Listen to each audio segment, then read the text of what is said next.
அந்த பாட்காஸ்ட்ல வந்து அவ்வளோ இம்பார்ட்டன்டான விஷயம் நான் வந்து ஷேர் பண்ணியிருக்கேன். அதாவது இப்படி பேசக்கூடாது, நம்ம இப்படி பேசுவோம்.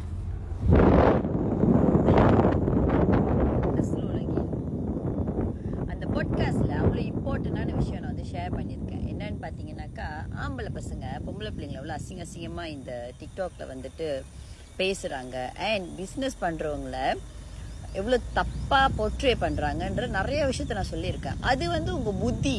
ஏன் அண்ணன் ஆம்பளை தானே, உங்களை மாரி இன்னொரு ஆம்பளை தானே இதை செஞ்சான், ஆம்பளைங்களை பத்தி தானே பேசுறேன், வெக்கமா இல்ல? வெக்கமா இருக்கா இல்லையா?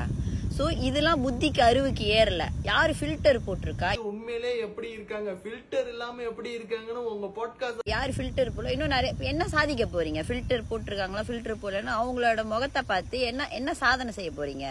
சோ இப்ப நீ பிறந்து வளர்ந்ததெல்லாம் யாரு ஃபில்டர் போட்டிருக்கா, ஃபில்டர் போடலன்னு கண்டுபிடிக்கிறதுக்கு தான். நீ உருப்படியா பண்றதுக்கு எதுவுமே இல்ல. 1000 1 லட்சம் பெரியார் வந்தாலும்